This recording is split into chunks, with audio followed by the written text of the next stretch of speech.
అందరికీ నమస్కారం. నేను మీ Haripriya. Welcome to my channel.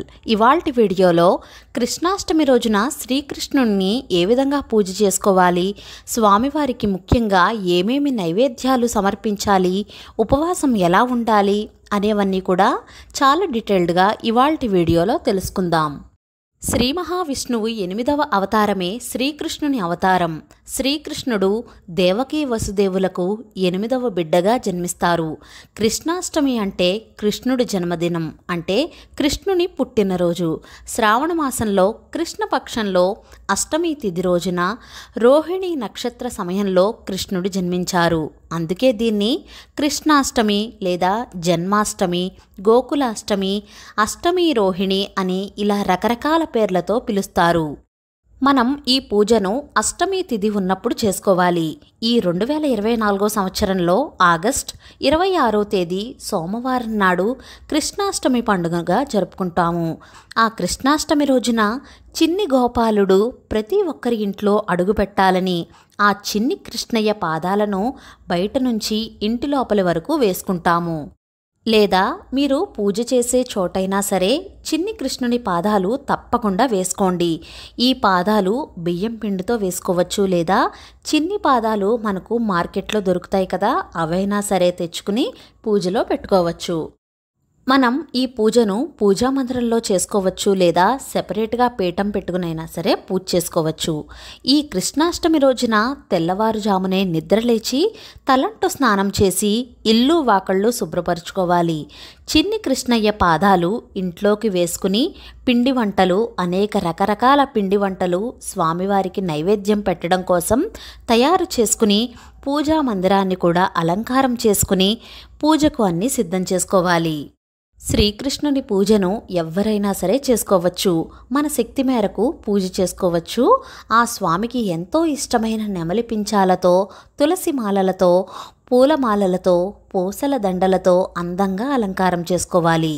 ఇంకా గంధం, కుంకుమ బొట్లు పెట్టుకోవాలి. దీపపు కుందులను కూడా ఆవు నెయ్యి వేసి ఒత్తులు వేసుకుని గంధం కుంకుమాలతో అందంగా అలంకారం చేసుకోవాలి. దీపపు కుందుల దగ్గర అక్షింతలు, పూలు వేసి సిద్ధం చేసుకోవాలి. ముందుగా దీపారాధన చేసి దీపం జ్యోతి పరబ్రహ్మ దీపజ్యోతి నమోస్తుతే అని చెప్పుకుంటూ దీపజ్యోతికి నమస్కారం చేసుకోవాలి. మనం యథావిధిగా ఆచమనం చేసి సంకల్పం చెప్పుకుని పసుపు గణపతిని కానీ గణపతి విగ్రహాన్ని కానీ పూజ చేసుకోవాలి. గణపతిని షోడశోపచారాలతో కానీ పంచోపచారాలతో కానీ పూజ చేసుకోవాలి. పసుపు, కుంకుమ, గంధం, అక్షింతలు, పూలు అన్నీ సమర్పించి ధూపం వేసి దీపం చూపించి నైవేద్యంగా చిన్న బెల్లం ముక్కను కానీ 2 అరటి పళ్ళను కానీ నైవేద్యం పెట్టి మంగళహారతి ఇవ్వాలి. గణపతికి దండం పెట్టుకుని గణపతి దగ్గర ఉన్న పువ్వులు, అక్షింతలు మన శిరస్సుపై వేసుకుని నమస్కారం చేసుకోవాలి. ఇప్పుడు ఆ చిన్ని కృష్ణయ్య పూజను మొదలుపెట్టాలి.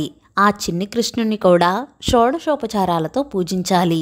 అంటే ధ్యానం, ఆవాహనం, ఆసనం, పాద్యం, అర్ఘ్యం, స్నానం, వస్త్రం, యజ్ఞోపవీతం, గంధపుష్ప అక్షింతలు అన్నీ సమర్పించాలి. మీకు అభిషేకం చేసుకోవాలి అనిపిస్తే కనుక మంచినీరును కొద్దిగా గోరువెచ్చ చేసి అభిషేకం చేసుకోవచ్చు. ఆ తర్వాత పాలు, పంచామృతాలు, పండ్ల రసాలతో, కొబ్బరి నీళ్లతో ఇలా వేటితో అయినా సరే అభిషేకం చేసుకోవచ్చు. అభిషేకం చేసేటప్పుడు ఓం శ్రీ కృష్ణాయ నమః అనే మంత్రాన్ని జపిస్తూ అభిషేకం చేసుకోవాలి. ఇంకా ఈ పూజను ఎప్పుడు చేసుకోవాలి అంటే కనుక ఉదయం అయినా సరే చేసుకోవచ్చు, లేదా పగలంతా ఉపవాసం ఉండి సాయం సంధ్యా సమయంలో ఈ పూజను చేసుకోవచ్చు, లేదా కృష్ణాష్టమి సమయంలో అర్ధరాత్రి 12 గంటల సమయంలో శ్రీకృష్ణుడు కంసుని చెరసాలలో జన్మించారు కాబట్టి ఆ సమయంలో అయినా సరే శ్రీకృష్ణుని పూజిస్తే చాలా చాలా మంచిది. ఆ సమయంలో అయినా సరే పూజ చేసుకోవచ్చు. కృష్ణాష్టమి అంటేనే ఒక పెద్ద పండుగ. మన హిందూ సాంప్రదాయాల్లో శ్రీకృష్ణుడికి ఉండే ప్రత్యేకతే వేరు. తల్లులకు బాలకృష్ణునిగా, చిన్నవారికి చిలిపి కృష్ణునిగా, స్త్రీలకు గోపికా వల్లభునిగా, పెద్దలకు గీతాకారునిగా ఇలా ప్రతి ఒక్కరి మదిలో ఏదో ఒక రూపంలో ఆయన ఉంటూనే ఉంటారు. అందుకే శ్రీకృష్ణుని జన్మదినం అంటే మనందరికీ ఎంతో ఇష్టమైన పండుగ. కృష్ణుని శ్లోకాలు, పద్యాలు, పాటలు అన్నీ మీకు వచ్చినవన్నీ కూడా చక్కగా పాడుకోండి. కృష్ణాయ వాసుదేవాయ దేవకీ నందనాయ చ నందగోప కుమారాయ గోవిందాయ నమో నమః అని చెప్పుకుంటూ తులసి దళాలతో, పువ్వులతో, అక్షంతలతో పూజ చేసుకోవాలి.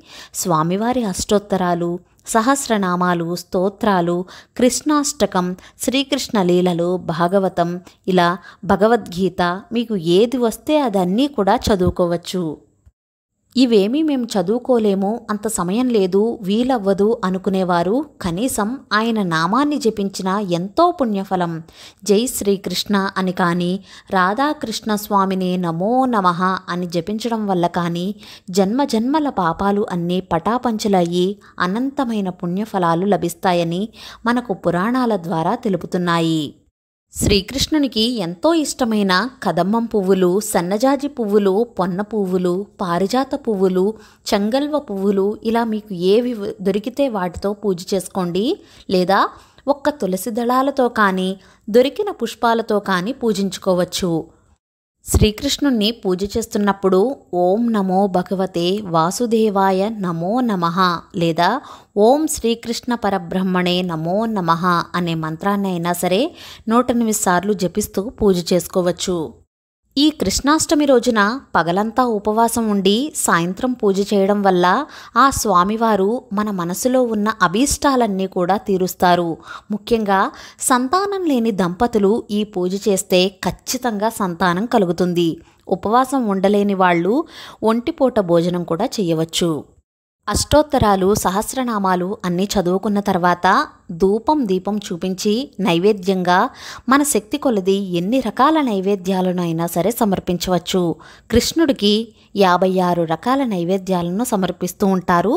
అన్ని రకాల నైవేద్యాలు పెట్టడం అవ్వకపోతే కనుక స్వామికి ఎంతో ఇష్టమైన పాలు, పెరుగు, వెన్న, అటుకులు, బెల్లం, పళ్ళు, కాయం, ఇలా మీకు ఏమి నైవేద్యం పెట్టాలి అనిపిస్తే వాటన్నిటినీ కూడా నైవేద్యంగా సమర్పించవచ్చు. నైవేద్యం పెట్టే ప్రతి పదార్థం పైన చిన్న తులసి దళాన్ని ఖచ్చితంగా వేసి అప్పుడు నైవేద్యం పెట్టాలి. తర్వాత చిన్ని కృష్ణయ్య పాటలు చక్కగా పాడుకుంటూ పంచహారతిని ఇవ్వాలి.